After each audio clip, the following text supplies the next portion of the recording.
The first segment of the Hot 7 Nightly News is brought to you by Flow.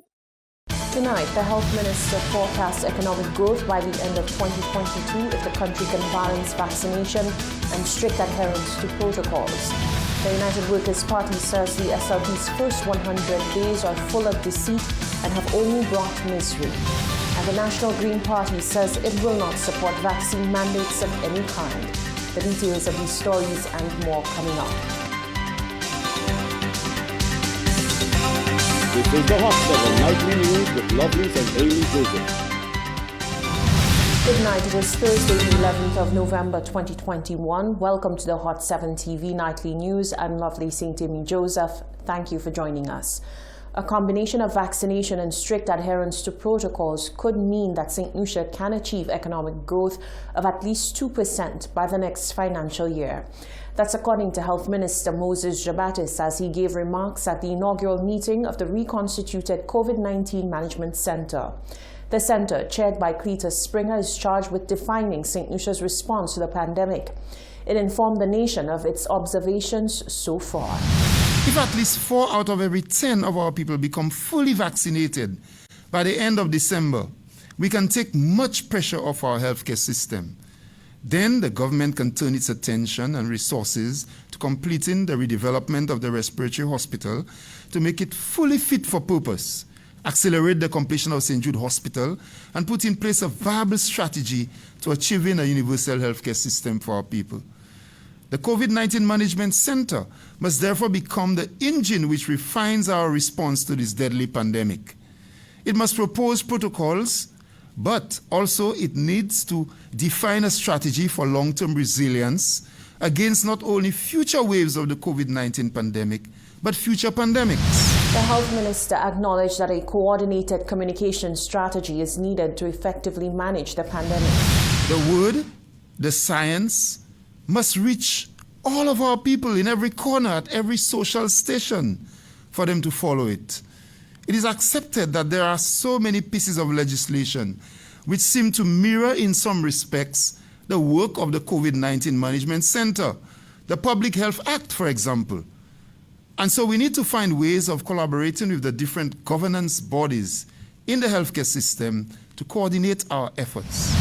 That was Health Minister Moses Jabatis.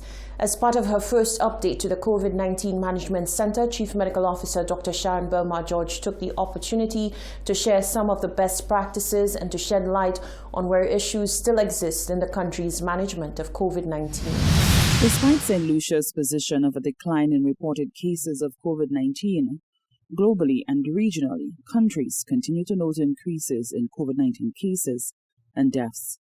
Therefore, it is imperative that the Ministry of Health monitor global trends so as to prepare for any eventuality.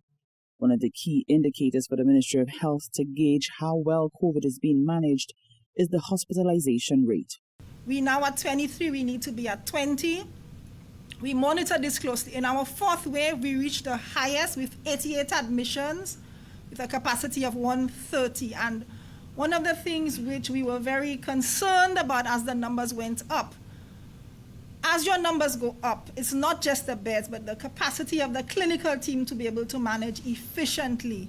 So as the numbers go up, you also see clinical care issues, quality of care issues as well. So we monitor this very, very closely as we move forward. At this stage, we have 30 admissions to date. Well, this morning, as of this morning, we did go down to 18 in the last 2 weeks, and we are monitoring this closely as we are seeing a trend of them increasing. For the Chief Medical Officer, the trends being noted since lessening on the restrictions are not favorable, and she fears that St. Lucia's baseline of cases may have to be pushed to over 100 active cases. If the level of activity that we are seeing on a weekend, our target of less than 100 will almost become unrealistic. And given the increased transmissibility of Delta, our normal threshold number may need to be higher than the 100. So we are looking at what is likely to be the green level of our baseline number of cases within country. But for us now, from a public health point of view, I'm not pleased with having such a high baseline, especially for us now going into December, which is our highest risk month. We should not start the month with a high level of active cases, which is a high-risk month. The capacity for a massive wave in January will overwhelm our health system. St. Lucia's COVID-19 campaign to date has fully inoculated 23.9% of the target population. For the Hot 7 News, Nisha Charles reporting. Meanwhile, St. Lucia recorded 3 new deaths and 28 new cases of COVID-19 on Wednesday. The cases were processed on Tuesday, the 9th of November at the Ezra Long Lab from a total of 277 samples, which were collected on the 8th and 9th of November. This number of positive cases makes up 10.11% of all the samples processed on that date. The new cases bring the total number of cases diagnosed in country to date to 12,785.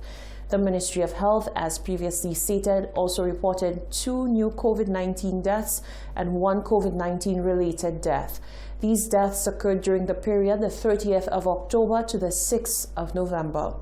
To date, the total number of COVID-19 deaths in country is 204, and the total number of COVID-19 related deaths is 63.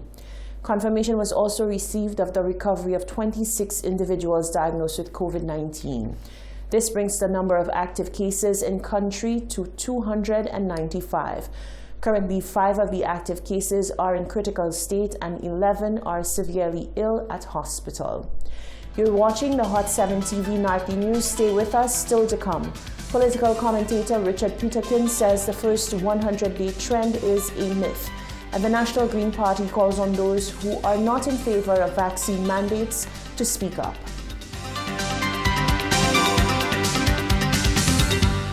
The first segment of the Hot 7 Nightly News was brought to you by Flow.